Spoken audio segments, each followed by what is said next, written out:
ఎన్నో ప్రాంతాల నుంచి ఆదివారం మా ప్రియులు అన్ని పేట నుంచి మా ప్రియులు వచ్చి ఉండగా వారందరినీ ప్రభువా మీ ఎడల ఆరాధనతో నింపినందుకు స్తోత్రం.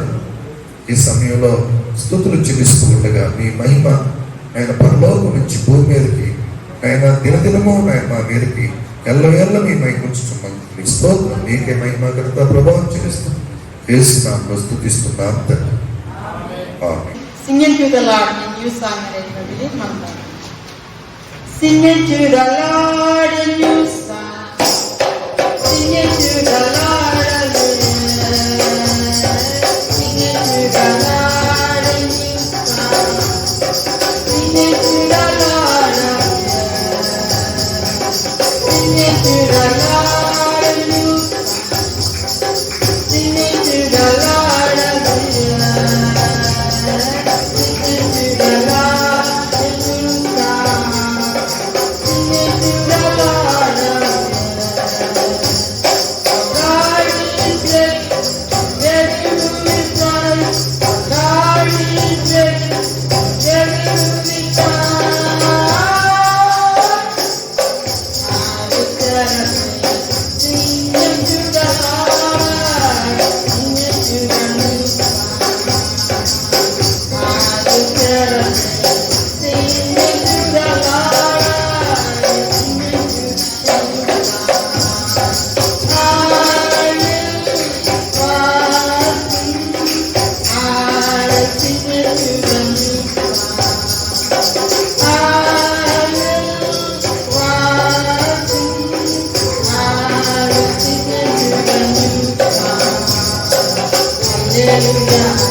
యోహాను సువార్త 1వ అధ్యాయము మీతో కొన్ని మాటలు చెప్పడానికి నేను ప్రేరేపించబడ్డాను. పరిశుద్ధ గ్రంథంలో యోహాను సువార్త 1వ అధ్యాయము చూడండి. ఒక మాట నేను చదువుతున్నాను, మీరందరూ జాగ్రత్తగా చూడాలని ప్రేమపూర్వకంగా మీకు మనవి చేస్తున్నాను. యోహాను సువార్త 1వ అధ్యాయము 3వ వచనం నేను చదువుతున్నాను. 2వ వచనం, ఆయన ఆది యందు దేవుని యొద్ద ఉండెను, సమస్తమును ఆయన మూలంగా కలిగెను. చిన్న ప్రార్థన చేస్తున్నాం. ప్రియగలిగిన తండ్రి, వాక్యం మీది ప్రజలు మీ వారు, మీరు మాట్లాడిన అయిపోతుంది నాయన తండ్రి. గుట్టి మాటలు దేనివల్ల ప్రయోజనం లేవు, కానీ ఈ లేఖనాల్లో ఉన్న మాటలు ఈ బలమైనటువంటి మాటలు, దానివల్ల ప్రజలకు ప్రయోజనం అని మీరు చెప్పి ఉన్నారు. మీరే నాయన తండ్రి ఈ వాక్యం ద్వారా ప్రతి వ్యక్తిని బలపరచమని యేసు నామములో వేడుకుంటున్నాం తండ్రి. ఆమేన్. దేవుని స్తోత్రం. ప్రభునందు ప్రియులారా, పరిశుద్ధ గ్రంథంలో ఈ యోహాను సువార్త ఎవరు రాశారంటే యేసు ప్రభు 12 శిష్యుల్లో ఒక శిష్యుడు రాసినట్లుగా మనం చూస్తాం. ఏమంటే ఆయన పేరు యోహాను. ఈ యోహాను అనేటువంటి వ్యక్తి ఒకప్పుడు ఏం పని చేసుకునేవాడంటే చేపలు పట్టేటువంటి జాలరి. ఏమంటే ఎట్లాగా పేతురు చేపలు పడుతూ ఉన్నాడో అలాగే ఈయన కూడా ఒకప్పుడు చేపలు పట్టుకునేటువంటి ఒక జాలరిగా, చేపలు పట్టుకునేటువంటి వృత్తి కలిగినటువంటి వ్యక్తిగా మనం ఫస్ట్ చూడవచ్చు. యేసు ప్రభు దగ్గరికి రానంత కాలం అతని జీవితం చేపలు పట్టుకునేటువంటి వ్యక్తిగానే ఉన్నాడు. యేసు ప్రభు దగ్గరికి వచ్చిన తర్వాత మనుషులను బట్టి వ్యక్తి అయినట్లుగా మనం చూస్తాం. అంటే ఒక మాటలో చెప్పాలంటే మనుషులతో ప్రేమగా మాట్లాడే వ్యక్తి అయ్యాడు. అందుకని ఇంకొక పేరు ఏం పేరుందంటే ఏమంటే ప్రేమించే శిష్యుడు అని పేరుంది. ఏమంటే యేసు ప్రభు 12 మంది శిష్యుల్లో ఈయనకున్న పేరు ఏంటంటే ప్రేమించే శిష్యుడు అనేటువంటి మాట. ప్రభు దగ్గరికి వచ్చిన తర్వాత ఏ వ్యక్తికైనా ఈ పేరు రావాలి. ఈ పేరు వచ్చినప్పుడే మన జీవితాల్లో నిజంగా ప్రభు లోపల ఉన్నాడు అని ప్రజలందరూ చూస్తారు. కాబట్టి అంతకుముందు ప్రేమించేవారు కాము, అంతకుముందు జాలి పడేవారు కాము, అంతకుముందు దయపడేవారు కాము, అంతకుముందు ప్రజల ఎడల మమకారం ఉండదు. కానీ ప్రభు నమ్మిన తర్వాత ఏమంటే మానవుడికి రావాల్సినటువంటి ఒకే ఒకటి ఏంటంటే యేసు ప్రేమామయుడు కనుక ఆ ప్రేమ మన హృదయంలో ప్రవహించాలి. అది దేవుడు మన నుంచి కోరుకుంటున్నాడు. అయితే ఇక్కడ యోహాను 12 మంది శిష్యుల్లో శిష్యులైన తర్వాత ఆయనకు వచ్చిన బిరుదు ఏంటంటే ప్రేమించే శిష్యుడు అనే బిరుదు వచ్చింది. ఎలా ఆయన ప్రేమించాలని మనం చెప్పుకుంటాం అని అంటే యేసు ప్రభు శిష్యులందరూ యేసుని సిలువేసినప్పుడు అందరూ పారిపోయారు. ఆయన ఒక్కడే దగ్గర ఉన్నాడు. ఆయనకి యేసు ప్రభు తన తల్లిని యేసు ప్రభు యొక్క తల్లి మరియమ్మను యోహానుకు అప్పచెబుతున్నాడు. నేను వెళ్ళిపోతున్నాను పరలోకానికి, మా తల్లిని నువ్వు తల్లిలాగా చూసుకోగలిగిన వాడు. అమ్మా ఇదిగో ఈ రోజు నుంచి నీ కొడుకు ఎవరంటే యోహానే అని చెబుతున్నాడు. అలాంటి వాడు యోహాను. అంటే ఎవరికి ఏమంటే మన సొత్తునప్పు చెబుతాం, ఎవరికి మన తల్లినప్పు చెబుతాం, ఎవరికి ఏమంటే లేకపోతే మన దగ్గర ఉన్నటువంటి డబ్బును అప్పగిస్తామంటే ఏమంటే ఒకే ఒక్క లక్షణం కలిగిన వారిని, అదేంటంటే నమ్మకస్తులకు అప్పగించారు. కాబట్టి యోహానుకి మరొక ఏమంటే మంచి పేరు ఏంటంటే నమ్మకస్తుడు.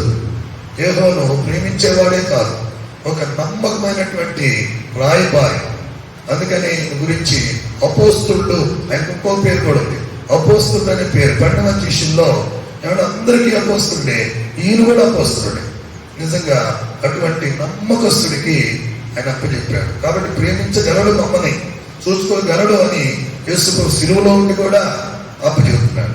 ఇంకొక మాట చెప్పాలంటే యోహాను కూడా చెబుతున్నాడు, ఈ రోజు నుంచి నీకు తల్లి నేనే అని చెబుతున్నాడు. అంటే అంత యేసు ప్రభు హృదయంతో కలిసిపోయినటువంటి వాడు ఎవరంటే బాప్తిస్మం ఇచ్చేటువంటి యోహాను కాదు. ఏమండి ఈ పుస్తకం రాసినటువంటి 12 మంది శిష్యుల్లో ఒక శిష్యుడైనటువంటి యోహాను. యోహాను అనే పేరు కలిగిన వారు సుమారుగా 6 ఉన్నారు. ఏమండి చాలా మంది యోహాను అనే పేరు కలిగిన వారు ఉన్నారు. కానీ ఈ యోహాను మాత్రం 12 మంది శిష్యుల్లో ఒక శిష్యుడిగా మనం చూస్తున్నాం, ప్రేమించేవాడిని చూస్తున్నాం, నమ్మకస్తుని చూస్తున్నాం. అంతేకాదు ప్రియులారా, అతనిలో ఉన్నటువంటి మరొక లక్ష్యం ఏంటంటే భవిష్యత్తు గురించి ఎక్కువ రాసినటువంటి భక్తుడు ఎవరంటే ఈ యోహాను మాత్రమే. అందుకని యోహాను 5 పుస్తకాలు రాశాడు. 5 పుస్తకాల్లో ఏమంటే భవిష్యత్తు గురించి ఎక్కువ ప్రకటన గ్రంథంలో ఎక్కువ సార్లు రాసినటువంటి భక్తుడు. ఏమంటే దేవుడు పరలోకం మొత్తాన్ని చూపించి ఈ భూమి మీద ఒక పుస్తకాన్ని, అంటే భవిష్యత్తులో మానవుడికి ఏం జరగబోతుందో రాయగలిగినటువంటి పుస్తకం రాసినటువంటి వాడు కూడా యోహానే అని మనం చెప్పవచ్చు. కాబట్టి 5 పుస్తకాలు రాశాడు. యోహాను సువార్త, యోహాను రాసిన మొదటి పత్రిక, 2వ పత్రిక, 3వ పత్రిక, అంతేకాకుండా ప్రకటన గ్రంథం. ఏమంటే ఈ 5 పుస్తకాలు యోహాను రాసినట్లుగా మనం చూస్తున్నాం. అయితే యోహాను దేని గురించి రాస్తున్నాడు అని అంటే ఒక యేసుక్రీస్తు గురించి రాసుకుంటున్నాడు. ఏమంటే యోహాను ఎవరి గురించి ఎక్కువ మాట్లాడుతున్నాడంటే యేసు ప్రభువు గురించే మాట్లాడుకుంటూ వెళ్తున్నాడు. యోహాను ఇంకా దేని గురించి ఎక్కువ మాట్లాడంటే 3 గురించి ఎక్కువ మాట్లాడాడు. ఒకటి ప్రేమ, దేవుడు ప్రేమ ఉన్నాడు అని దాని గురించి ఎక్కువ మాట్లాడతారు. రెండోది దేని గురించి మాట్లాడితే యేసు ప్రభు ఎవరంటే వెలుగై ఉన్నాడు అనేది ఎక్కువ మాట్లాడుకుంటూ వెళ్తారు. మూడోది యేసు ప్రభు ఏమై ఉన్నాడంటే లివింగ్ గాడ్, ఆయన జీవం కలిగిన వాడు, జీవాన్ని ఇచ్చేవాడు అని మాట్లాడుకుంటారు. అంటే ప్రేమనిచ్చేవాడు, వెలుగునిచ్చేవాడు, మానవుడికి జీవాన్ని ఇచ్చేవాడు అనేది ఆయన యొక్క శ్లోకం, లేక ఆయన యొక్క నినాదం, ఆయన యొక్క ఏమంటే యేసు ప్రభువు గురించి చాటించే సువార్త. అదే అన్ని పుస్తకాల్లో, ఈ 5 పుస్తకాల్లో కూడా ఈ 3 మాటలు ఎక్కువగా మనం చూసుకుంటూ వెళ్తాం. వాటిలో యోహాను సువార్తలో ఏమంటే ఈ 3 మాటలు ఎక్కువగా మనం చూస్తాం. అందుకే దీంట్లో ఒక మాట మనం జ్ఞాపకం చేసుకోవాలి. 1వ అధ్యాయం 2వ వచనం, యోహాను సువార్త 1వ అధ్యాయం 2వ వచనంలో ఇలాగ అద్భుతమైనటువంటి మాట రాయబడింది. ఏమని రాయబడింది? పరిశుద్ధ గ్రంథంలో చూడండి, 2వ వచనం చదవండి. 2వ వచనం,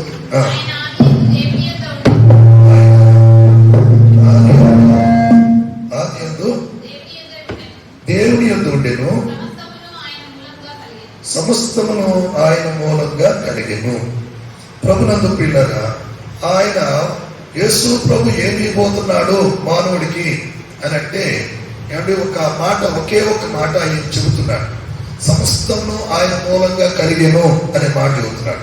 యేసు ప్రభు ఈ లోకానికి మానవుడికి ఏమి ఇవ్వబోతున్నాడు అంటే ఒకే ఒకటి అధ్యాయంలో చెబుతున్నాడు. ఒక స్టేట్మెంట్ ఇచ్చాడు. ఏమి ఇస్తున్నాడంటే మానవుడికి, ఈ మానవుడికి కావాల్సింది ఏంటంటే కృప అనేటువంటి ఇవ్వబోతున్నాడు. ఆ కృప కూడా ఏమంటే ఒక్కసారి కాదు, దినదినం కృపను నీకు చూపిస్తాడు అని చెప్పాలనుకుంటున్నాడు. దీంట్లో ఈ 1వ అధ్యాయము పరిశుద్ధ గ్రంథంలో ఏమంటే 18వ వచనం వరకు మనం చూస్తే కృప ఎలా ఇస్తాడో, ఆయన కృప మానవుడికి ఎలా చూపిస్తాడో, ఏమంటే మానవుడికి జాలి ఎట్లా చూపిస్తాడు, దయ ఎట్లా చూపిస్తాడు, కరుణ ఎట్లా చూపిస్తాడు, దీంట్లో కొన్ని మాటలు మనం ధ్యానించవచ్చు. చూడండి, ఒక అద్భుతమైనటువంటి మాట పరిశుద్ధ గ్రంథంలో 1వ అధ్యాయము 16వ వచనం, 1వ అధ్యాయము 16వ వచనాన్ని మనం చదువుకుందాం. 16-17 వచనాలు. ఆయన పరిపూర్ణతలో నుండి మనమందరము కృప వెంబడి కృప పొందితిమి. ఆమేన్.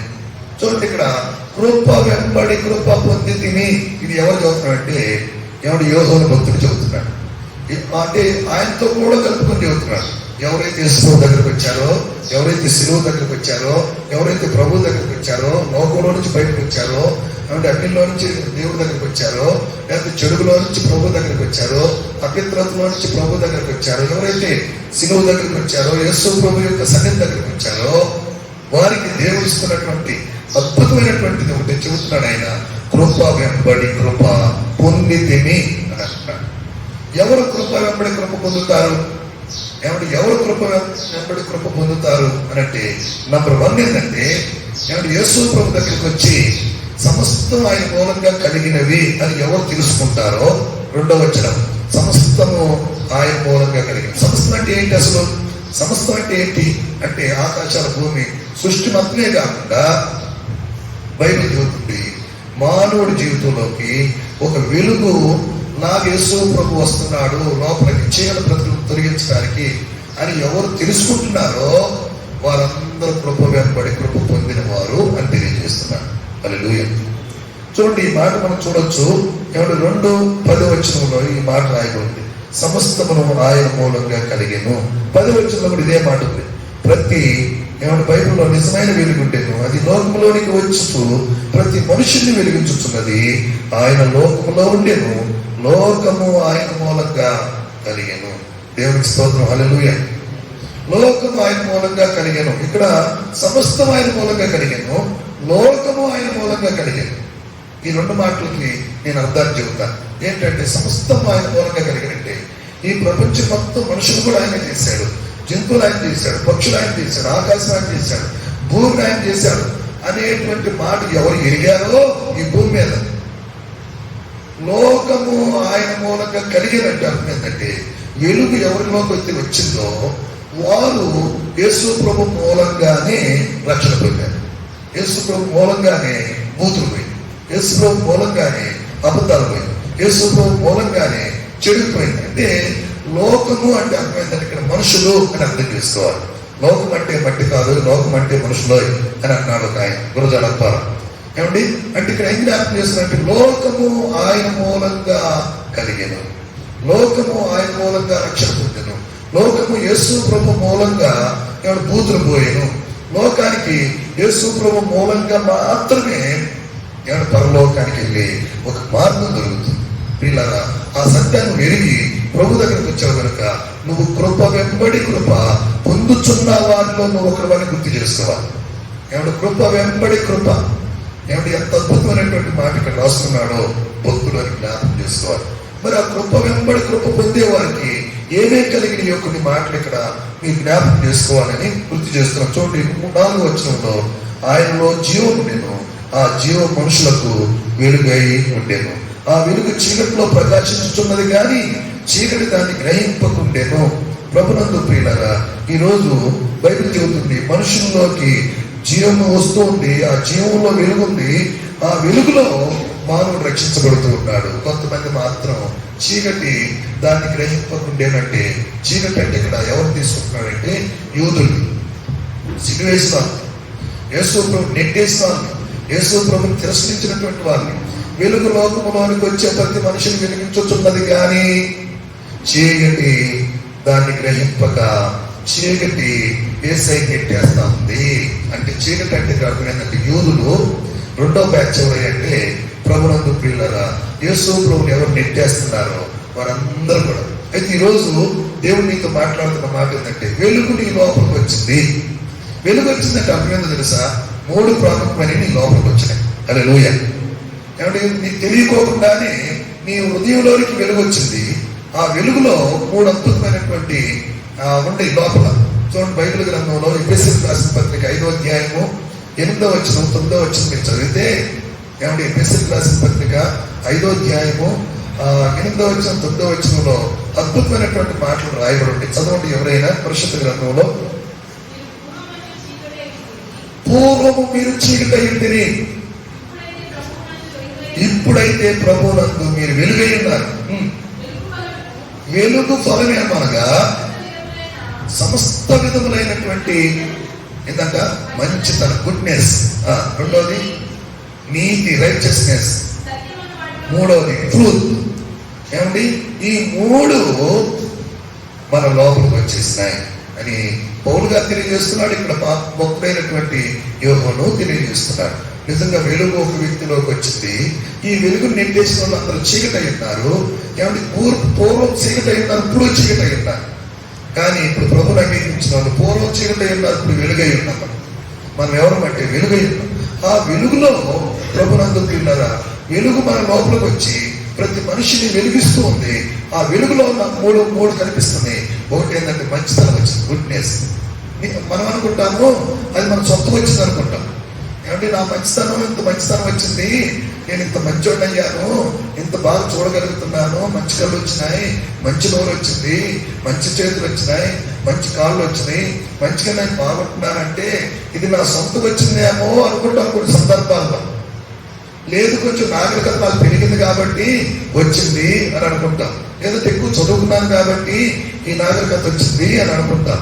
లేదంటే కొంచెం పెద్దవాళ్ళతో నేను కలుస్తున్నాను కాబట్టి నాకు ఈ మంచితనం వచ్చింది అని అనుకుంటాం మానవుడుగా. కానీ ఇక్కడ భక్తుడు తెలియజేస్తున్నాడు, నీ సొంతం వచ్చిన మంచితనం కాదు ఇది. ప్రభు వలన, ప్రభు మూలంగా, ఎంత అద్భుతమైన మాట చెబుతున్నాడు. ప్రభు మూలంగా ఈ మంచితనం మనకు వచ్చింది. ఎవరి మూలంగా వచ్చింది? ఇంకొక మాటలో చెప్పాలంటే ఏమంటే పాస్టర్ మధ్యలో పాస్టర్ మూలంగా సువార్త చెప్పేటువంటి ఒక సదుపాయం కల్పించాడు ప్రభు. సేవకుడు మూలంగా సువార్త ప్రకటించి, కానీ మంచితనం మాత్రం దేవుడు మూలంగా వచ్చేటట్టు చేశాడు. హల్లెలూయా. చూడండి యోహోను రాసినటువంటి సువార్త ఈ మాట ఉంది. యోహోను సువార్తలో బాప్తిస్మం ఇచ్చే యోహోను అంటాడు, నేను వెలుగు కాదు, వెలుగును ప్రకటించే ఒక సాధనాన్ని నేను అని అంటూ ఒక అద్భుతమైనటువంటి మాట రాశాడండి. బైబిల్లో మీరు చూసినట్లయితే 7వ వచనం అనుకుంటారు.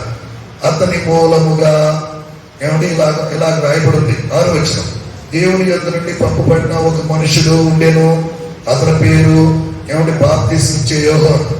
ఏమండి అతని మూలంగా అందరూ విశ్వసించినట్లు అతడు ఆ వెలుగును గురించి సాక్షించుటట్టు సాక్షిగా వచ్చాడు. అతడు ఆ వెలుగై ఉండలేదు కానీ ఆ వెలుగును గురించి సాక్షించుటకు అతను వచ్చాడు. హల్లెలూయా. ఇక్కడ అర్థం ఏంటంటే మన మూలంగా సువార్త ప్రకటించడం, మన మూలంగా ఏమంటే దేవుడు నమ్ముకున్న పిల్లలు మూలంగా సువార్త ప్రకటించడం నియమించాడు. సువార్త ప్రకటించడం మూలంగా ప్రజలు రక్షణ పొంది యేసు ప్రభు మూలంగా, యేసు ప్రభు ద్వారా మనకు వెలుగు వచ్చేటట్టు చేశాడు. అందుకని ఇక్కడ అంటున్నాడు, యోహోను బాప్తిస్మం ఇచ్చే యోహోను వెలుగై ఉండలేదు కానీ ఆయన మూలంగా సువార్త ప్రకటించడానికి ఒక సిస్టాన్ని దేవుడు పెట్టాడు.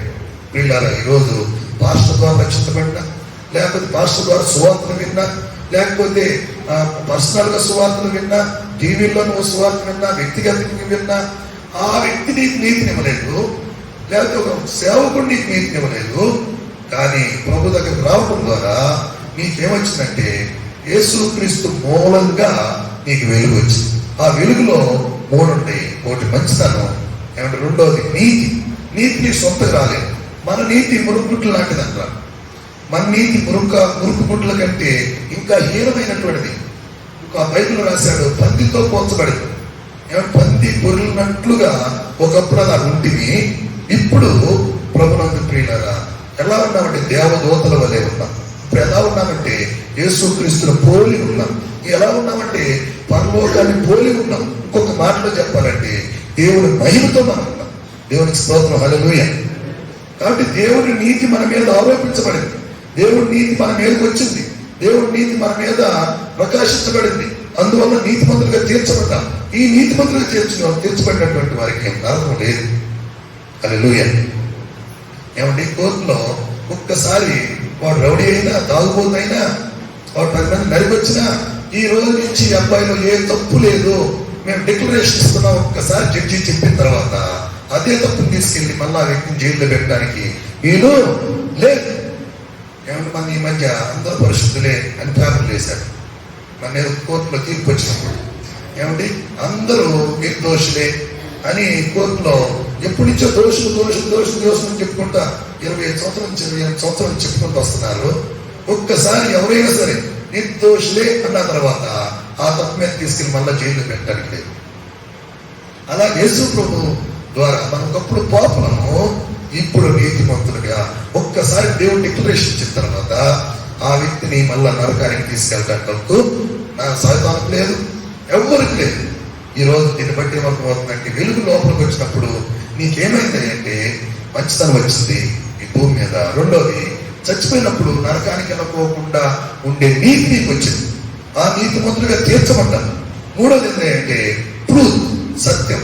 అబద్ధాలు మాట్లాడే వాళ్ళని ఇక్కడి నుంచి నువ్వు సత్యం మాట్లాడే వ్యక్తిగా మారిపోతున్నావు. హల్లెలూయా.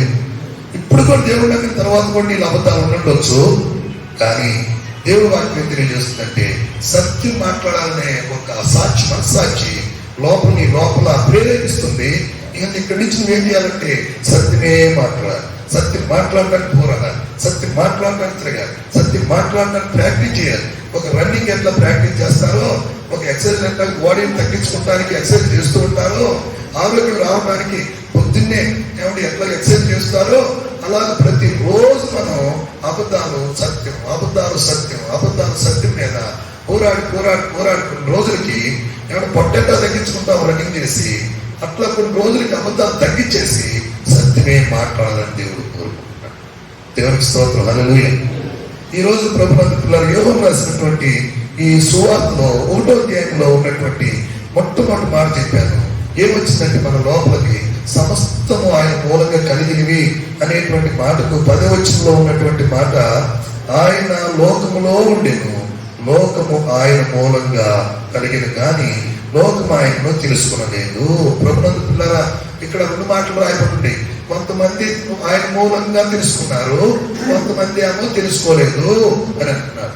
తెలుసుకున్న వారు ఆయన మూలంగా మంచివారయ్యారు, ఆయన మూలంగా నీతిమంతులయ్యారు, ఆయన మూలంగా మనకి సత్యం వచ్చింది. యూదుల గురించి రాస్తున్నాడు 11-12 వచనంలో, ఆయన తన స్వకీయుల యొద్దకు వచ్చను కానీ ఆయన స్వకీయులు ఆయన అంగీకరించలేదు.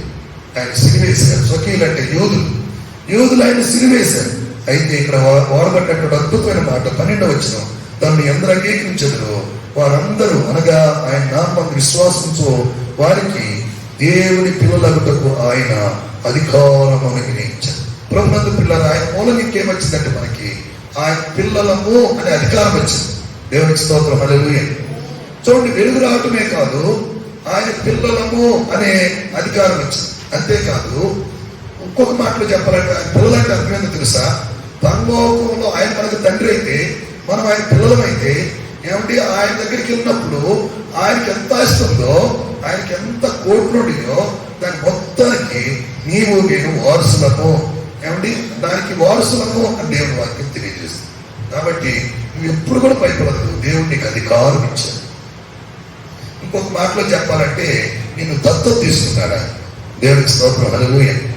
అందువల్ల అంత గొప్ప దేవుడు నేను దత్తత తీసుకున్నప్పుడు ఏమంటే మన ముందు కేసీఆర్ ఇద్దరు అమ్మాయిల్ని దత్తత తీసుకున్నాడు. ఏమంటే వాళ్ళు చదివిస్తున్నాడు. మన ఈ మధ్య ఒక ఆయన ఎస్ఐ గారు నా పిల్లలుగా నేను చదివిస్తానని చెప్పి ఇద్దరు అక్క చెల్లెల్ని వాళ్ళ అమ్మ నాన్న అందకపోతే ఇద్దరు తీసుకున్నాడు. దాని అర్థం ఏంటో తెలుసా? ఏమంటే వాళ్ళు పెళ్ళయ్యేంత వరకు మొత్తం నేనే అని చెప్పి దత్తత తీసుకున్నాడు. అలాగే దేవుడు కూడా, సృష్టికర్త అయినటువంటి దేవుడు కూడా ఏమంటే ఈ లోకంలో ఉన్నంత కాలం నువ్వు ఆయన కుమారుడివి, చనిపోయిన తర్వాత కూడా ఏమంటే ఆయన దగ్గర ఆయన తోటి వారసుడవు. ఏమంటే యేసు క్రీస్తుతో పాటు ఆయన ప్రథమ కుమారుడు, మనందరం ఏమంటే తర్వాత కుమారుడు. హల్లెలూయా, హల్లెలూయా. ఎంత అద్భుతం, ఎంత ఆశ్చర్యం. ఇంకొక మాట ఇక్కడ చూడండి, పరిశుద్ధ గ్రంథంలో వెలుగు వచ్చింది, అంతేకాదు ఆయన కుమారులయ్యే అధికారం దేవుడు మనకు అనుగ్రహించాడు. ఆయన మూలకు కలిగినటువంటి కొన్ని మీకు జ్ఞాపకం చేస్తున్నాను. మరొక మాట ఇక్కడ చూడండి, చక్కటి మాట. యోహాను సువార్త 1వ అధ్యాయము 13వ వచనంలో రాయబడినటువంటి, వారు దేవుని వలన పుట్టిన వారే గాని రక్తం వలనైనను శరీర ఇచ్చల వలనైనను మనుషు ఇచ్చల వలనైనను పుట్టిన వారు కారు. ఆ వాక్యము శరీరధారి కృపాసత్య సంపూర్ణుడుగా మన మధ్య నివసించను. తండ్రి వలన కలిగిన అద్వితీయ కుమారుని మహిమ వలె మనము ఆయన మహిమను కనుగొంటిమి. ప్రభునందు ప్రియులకి బైబిల్ ఉన్నటువంటి అద్భుతమైనటువంటి మాట ఏంటంటే, శరీర ఇచ్చలు పుట్టి మనం పుట్టలేదు, లేకపోతే ఒక తల్లి కడుపులోకి వెళ్ళి పుట్టలేదు. మనం వాక్యం ద్వారా పుట్టాం. హల్లెలూయా. దేని ద్వారా పుట్టాం? వాక్యం అనే బీజం ద్వారా. వాక్యం అనే బీజం ద్వారా పుట్టాము. అంటే ఒక మాటలో చెప్పాలంటే యేసు క్రీస్తు ద్వారా మనం రక్షణ పొందాం కనుక దీన్ని బట్టి ఏం చెబుతున్నట్టు, యేసు ప్రభు వలె ఆయన పోలిక దేవుడు మనకిచ్చాడు. దేవునికి స్తోత్రం, హల్లెలూయా. అంటే యేసు క్రీస్తు ద్వారా మనం పుడితే, యేసు క్రీస్తు వాక్యంలో పుడితే ఏమండి, కొంతమంది అంటాం కదా, ఏమంటాం అంటే మన యోహాను, ఎవరంటే యోహాను అంటే ఎవరు, జాన్కి 20 సంవత్సరాల తర్వాత పిల్లలు పుట్టారు. ఏమంటే పెళ్ళైన 18-17 సంవత్సరాల తర్వాత పిల్లలు పుట్టారు. పిల్లలు పుడితే వాళ్ళిద్దరూ, అమ్మాయి పేరు శాంతి, అలాగే జాన్, వాళ్ళిద్దరికి పిల్లలు లేరు. మన చర్చిలో అందరికి పిల్లలు పుట్టారు, వాళ్ళిద్దరికీ లేదు. చాలా కాలం ప్రార్థన చేశాం, ప్రభువా వాళ్ళకి పిల్లలు దయచేయి, నిరాశపడద్దు, ఎక్కడికి ఎవరు చెప్పిన మాట వినొద్దని చెప్పాం. అలాగే ఉంటారు వాళ్ళు. రెగ్యులర్ బుధవారం వచ్చేవాళ్ళు, శనివారం వచ్చేవారు, ఆదివారం ప్రార్థనకు వచ్చేవారు. ఇద్దరు వారి భర్తలు క్రమంగా చర్చకు వచ్చేవారు. అయితే మొన్న ఒక పాప పుట్టింది.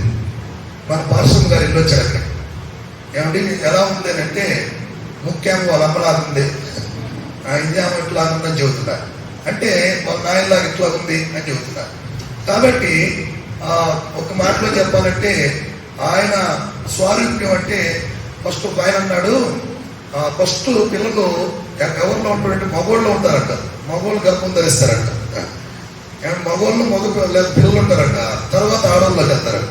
వాళ్ళు గర్భం ధరించి పిల్లలు ఈ భూమి మీదకి వస్తున్నారు. ఆ విధంగా అందుకనే ఇక్కడ ఏం తెలియజేయబడుతుందంటే, తల్లి స్వరూపం ఉంది, తండ్రి స్వరూపం ఉంది అంటారు.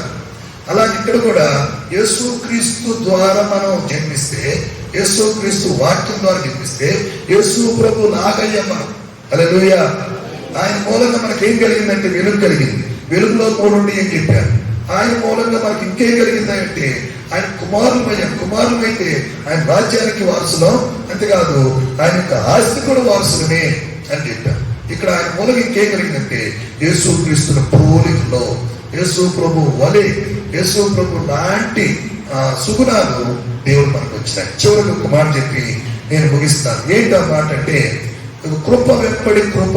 15వ వచనంలో ఇలాగా యోహాను ఆయన గురించి సాక్షించుచు, నా వెనక వచ్చుచున్నవాడు నాకంటే ప్రముఖుడు కనుక ఆయన నాకంటే మొదటివాడు ఆయనని అనియు, నేను చెప్పిన వాడు ఈయనే అనియు వెలుగెత్తి చెప్పాను. ఆయన పరిపూర్ణతలో నుండి మనమందరము కృప వెంబడి కృప పొందితిమి. హల్లెలూయా, హల్లెలూయా. ఇదిగో ఇవన్నీ నీకు వచ్చినాయా? వస్తే నువ్వు కృప వెంబడి కృప పొందిన వారిలో నువ్వు ఉండావని అర్థం చేసుకోవాలి. కాబట్టి ఈ రోజు నుంచి నేను కృప వెంబడి కృప పొందిన వాడను అని గ్రహించాలి.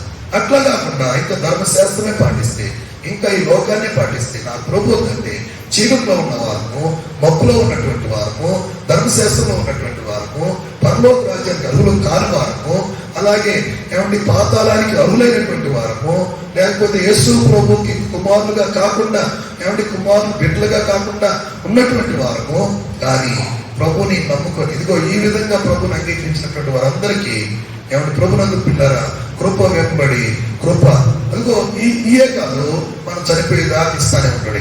ఇంకా వెరైటీ ఇస్తుంటాడు, ఇంకా నీతిమంతుడు, ఇంకా పరిశుద్ధుడు, ఇంకా పరిశుద్ధత, ఈ మొత్తం రోజు రోజుకి ఇచ్చి చనిపోయే లోపల ప్రభు వలె పూర్తిగా పరిపూర్ణులుగా చేసుకొని పరలోక రాజ్యానికి మనం తీసుకెళ్తాం. కాబట్టి ప్రభునందు రోజు కృప వెంబడి కృప పొందుచున్నటువంటి వారము, హల్లెలూయా.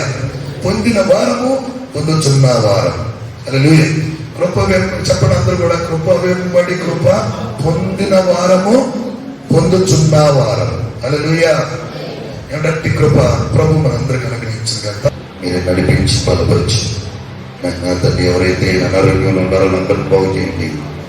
అలాగే కొంతమంది ఆయన కరోనా వ్యాధితో నలిగిపోతున్నారు, వారిని కూడా బాగు చేయండి. వాళ్ళ కుటుంబాలను ఆదరించండి, సంఘస్థులందరిని కూడా దీవించండి. మీ బలమైనటువంటి హస్తాల కింద ప్రభావం ఉంచమని బతికాడుకుంటున్నాను. మీరు రావాల్సిన పిల్లలందరినీ త్వరపెట్టి తీసుకుంటారు. ఉదయకాలపు ఆరాధనకి 5 గంటలకే మా పిల్లలందరూ బయలుదేరి 6 గంటల కల్లా మీ మందిరానికి మీ సన్నిధికి వచ్చి ఉన్నారు. అందరినీ ప్రభువా ఈ ఉదయకాల సమయంలో ప్రభు దీవించండి, ఆరోగ్యం తెచ్చండి. వాళ్ళ ఇళ్ళలో ఏది కొదువు ఉందో 5 రోజులు ఇచ్చిన చేపలు 5,000 మంది పంచి ప్రభావాలు తృప్తిగా తినేటట్టు చేశావు. ఇంకా 12 గంటలు మిగిలేటట్టు చేశావు అయ్యా. అలాగే బిడ్డను కూడా ప్రభావ ఇంకా దీవెన పొందినట్టు చేయమని యేసు నామములో తండ్రి, ఆమేన్.